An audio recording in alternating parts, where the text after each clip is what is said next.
कल प्रधानमंत्री जी ने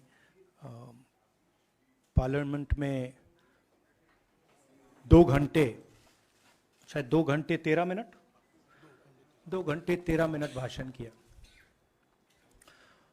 उसमें अंत में 2 मिनट उन्होंने मणिपुर की बात की।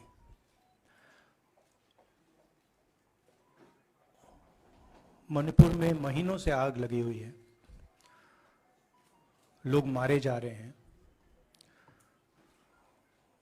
बलात्कार हो रहा है, बच्चों को मारा जा रहा है। और अगर आपने देखा होगा कल, तो प्रधानमंत्री हंस हंस के बोल रहे थे, मुस्कुरा रहे थे, जोक्स क्रैक कर रहे थे, हंस रहे थे। ये उनको शोभा नहीं देता है।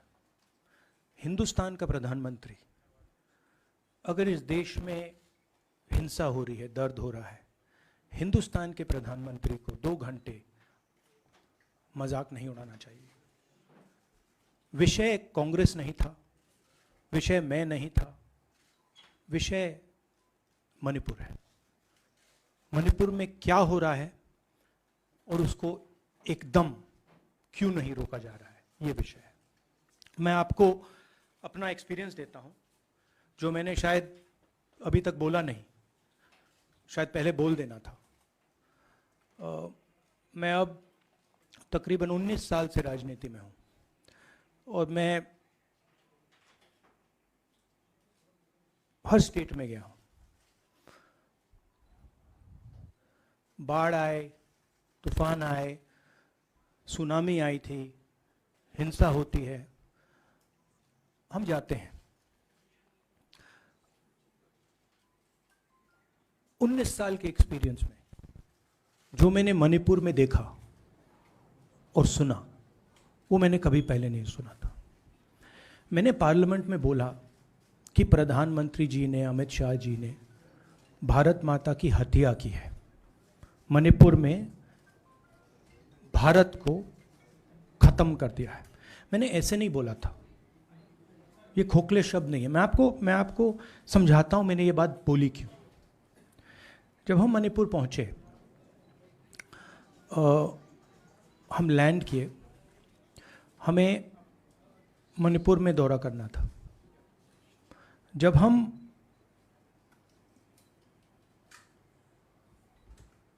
मेते एरिया में गए, हमें साफ कहा गया था कि अगर आपकी सिक्योरिटी डिटेल में कोई भी कुकी होगा, उसको आप यहां मत लाइए क्योंकि हम उसको मार देंगे।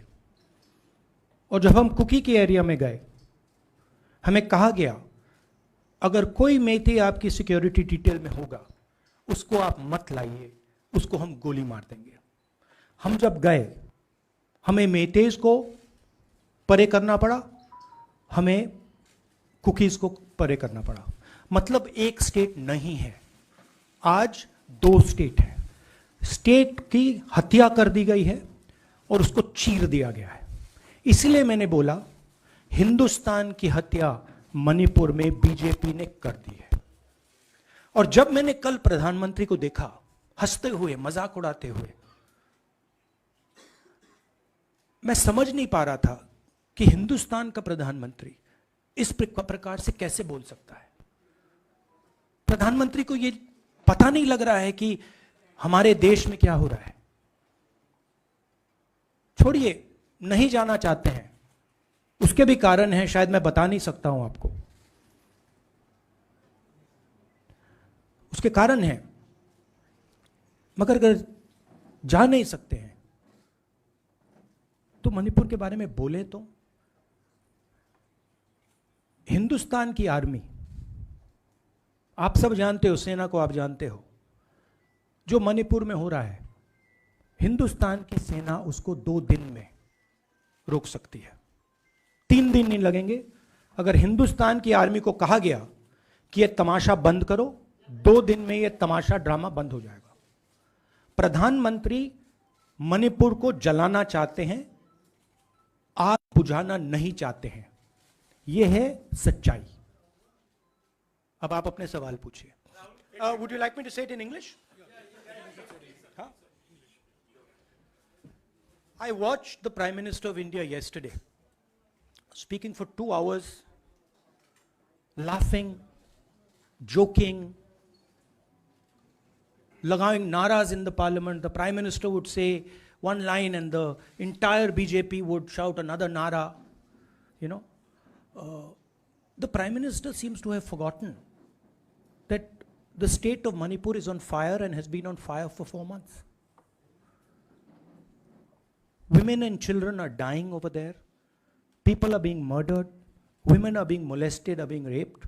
And the Prime Minister of India is sitting in the middle of the parliament, shamelessly laughing. This is not about Rahul Gandhi. This is not about the Congress party.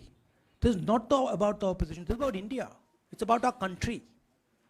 A state has been decimated. It has been destroyed. It does not exist anymore. And it has happened because of the politics of the BJP. Divide and rule and burn. That is why in my speech I said, Bharat Mata has been murdered in Manipur. It's very interesting. For the first time, the words Bharat Mata have been expunged from the parliament. It's an insult to those words. Whatever I said that is wrong. I have said Bharat Mata, which is an idea, which is the idea of India, where everybody lives peacefully, harmoniously, with affection, has been killed in Manipur. It's a fact. So, the word itself now cannot be spoken by the people of India. We cannot say Bharat Mata in parliament.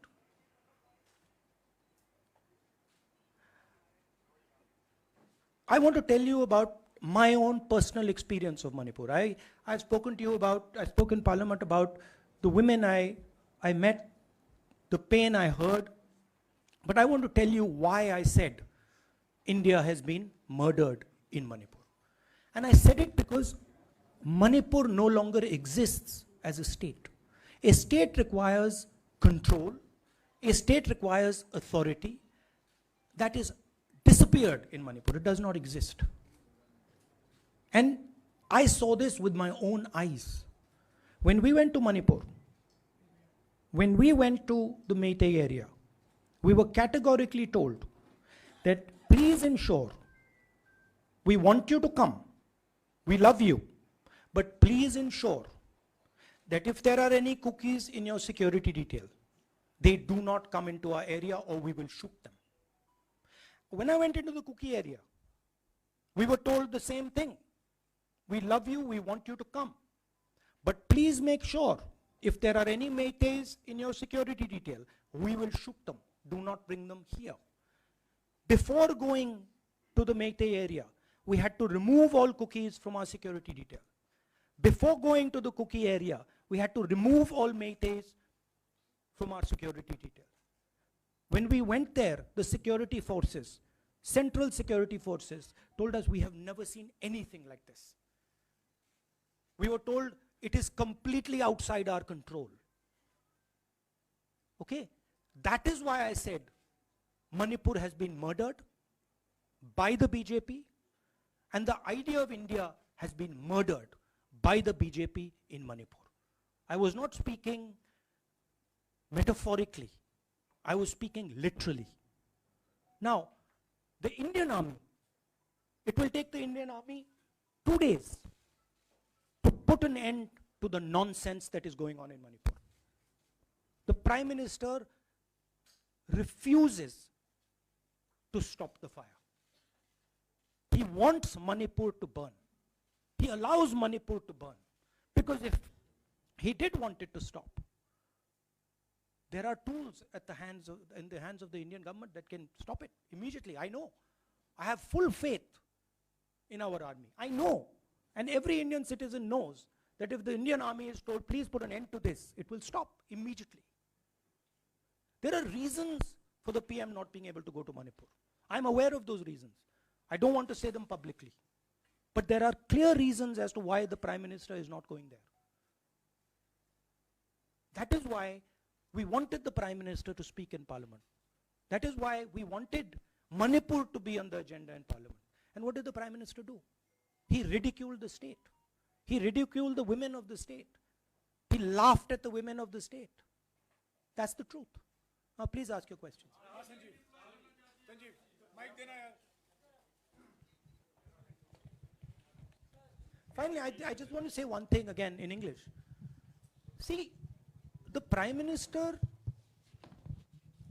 when he becomes Prime Minister, he ceases to be a politician. He becomes the representative of the voice of this country. His the politics should be put aside. And the Prime Minister should speak not as a petty politician, as the leader of a political party, but the Prime Minister should speak with the weight of the Indian people behind him. And it's tragic to watch Mr. Narendra Modi. It's sad, because the Prime Minister does not understand what he actually is. He is our representative. He's my representative. He's all our representative. And watching the Prime Minister spend 2 hours talking about the Congress, talking about the opposition, making ridiculous remarks about the name, this really does not do justice to an Indian Prime Minister. I've seen Prime Ministers from the Congress party, I've seen Prime Ministers from the BJP, I've seen Mr. Vajpayee, I've seen Mr. Dev Gowda. None of them have ever done this. There's a complete misunderstanding in the mind of Narendra Modi ji about what the Prime Minister of India is. Rahul ji, you wanted the Prime Minister to speak in Parliament, and now that he's spoken, and you've said that he wants Manipur to continue to burn. So what is the Congress Party's next step to retrieve Manipur and save it? The only conclusion I can draw, because the Prime Minister has tools in his hand that can stamp out the fire in Manipur certainly within 3 or 4 days. But for some reason he is refusing to use those tools. Right? The Prime Minister could at least go to Manipur, talk to the communities, and say, I'm your Prime Minister. Let's start talking. It will be taken seriously. So I don't see any intention.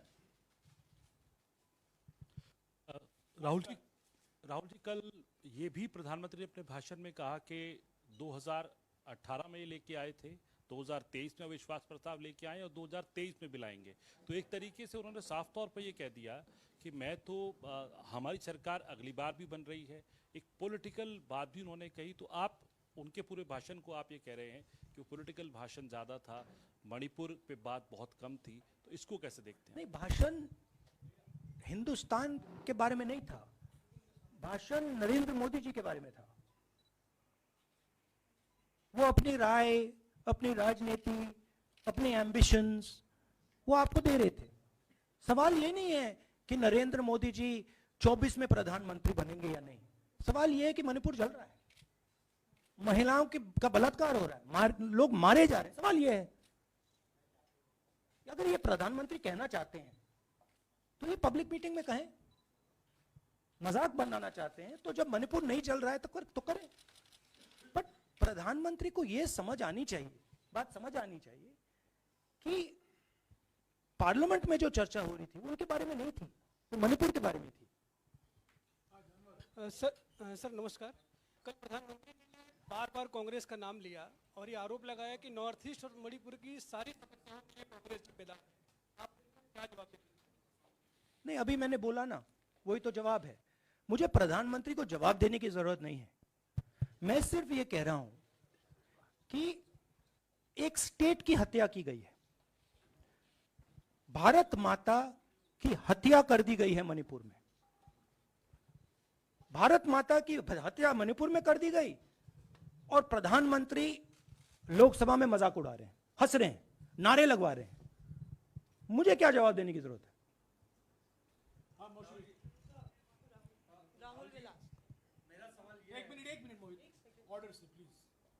Mr. Gandhi, you waxed eloquent. Rahul, आपने बोला कि प्रधानमंत्री ने बोला सदन में कि गृह मंत्री अमित शाह ने विस्तार से जवाब दे दिया. अमित शाह साहब ये कहते हैं कि मणिपुर के सीएम को हटाने की जरूरत इसलिए नहीं है क्योंकि उन्होंने हमारी पूरी बात सुनी और वो कभी भी कोई हमने डीजीपी चेंज किया, डीजीपी चेंज कर दिया, उन्होंने जो भी प्रशासनिक व्यवस्था हम चेंज करना चाहते थे, इसलिए मणिपुर सीएम को हटाने की मणिपुर कोई सीएम, जरूरत नहीं। जब मैं मणिपुर गया, मणिपुर सीएम ने जो मणिपुर में हजारों वेपन्स जो लूटे गए, वो मणिपुर सीएम के नीचे ही हुआ। तो क्या अमित शाह चाहते थे कि ये हजारों वेपन्स लूटे जाएं?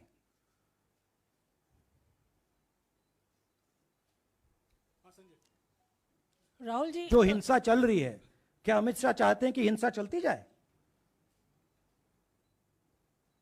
चीफ मिनिस्टर उसको रोक नहीं पा रहा है। अमित शाह जी कह रहे हैं कि भैया वो हमारी बात मान रहा है, तो क्या आप चाहते हैं कि मणिपुर चलता जाए? राहुल जी, एक संसद में एक नया ट्रेंड दिखाई दे रहा है कि कई सेशन से अपोजिशन के एमपीज या तो सस्पेंड हो रहे हैं या डिस्क्वालीफाई हो रहे हैं, या एक सेशन से ज़्यादा ये अपोजिशन के एमपीज का जो प्रिविलेज मोशन या प्रिविलेज रूल्स के तहत जो डिस्क्वालिफिकेशन हो रहा है या सस्पेंशन हो रहा है, इसका जो ट्रेंड बढ़ रहा है, इसको आप लोग कैसे एड्रेस करेंगे? आप देखिए, एमपीज को निकालें, वापस डालें, हमारा काम बदलता नहीं है। हमारा लक्ष्य जो मणिपुर में हो रहा है उसको रुकवाने का है। जो भी औजार हमारे हाथों में है, उस हिंसा को रुकवाने के लिए उनका हम प्रयोग कर रहे हैं और करेंगे।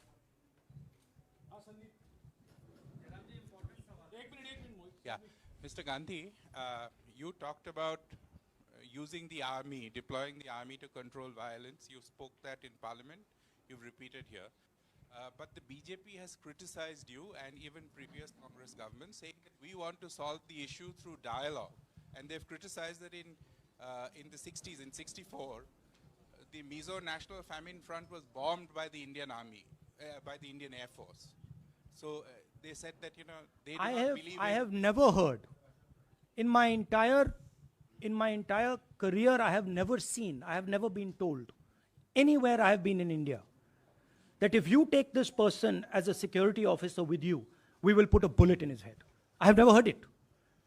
And I heard it twice in Manipur. That means there is no dialogue in Manipur. There is pure violence taking place in Manipur. The first step is to stop the violence, put an end to it.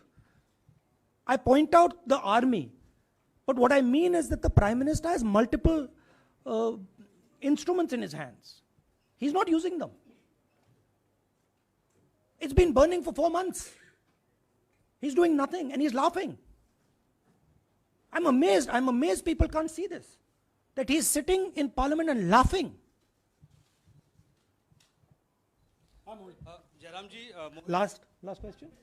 Jairam जी, मोहित दुबे हूँ news nation से। आपने 37 minute का भाषण। जयराम जी, राहुल जी नहीं मतलब आप मुझसे जयराम कर रहे हैं या उनसे? राहुल जी, जय सिया राम। राहुल जी, आपने 37 मिनट का भाषण लोकसभा के भीतर दिया और 37 मिनट में सिर्फ आपको करीब 14 मिनट ही दिखाया गया, बाकी आपके चेहरे पे कैमरा नहीं था। और आप मणिपुर गए, मैक्सिमम टाइम आपने मणिपुर के ऊपर बोला। इस परंपरा को आप किस तरीके से देखते हैं? पता नहीं, शायद कॉन्ट्रडिक्शन है। शायद पीएम मेरा चेहरा टीवी पे नहीं देखना चाहते, मगर फिर पीएम मेरी वीडियो के बारे में बात करते हैं। तो पता नहीं क्या है, बट मुझे लगता है शायद उनको मेरा चेहरा टीवी पे देखना अच्छा नहीं लगता। कोई प्रॉब्लम नहीं है। जो मैंने बोलना था, देखिए मुझे अपना काम करना है। मैं जानता हूं कि मीडिया पे कंट्रोल है, लोकसभा राज्यसभा टीवी पर कंट्रोल है, वो उसके बारे में मैं कुछ ज़्यादा नहीं कर सकता हूं, मगर मुझे अपना काम करना है। मैं अपने काम को करता हूं। जहां भी भारत माता पर आक्रमण होगा वहां मैं आपको खड़ा मिलूंगा, भारत माता की रक्षा करते हुए मिलूंगा।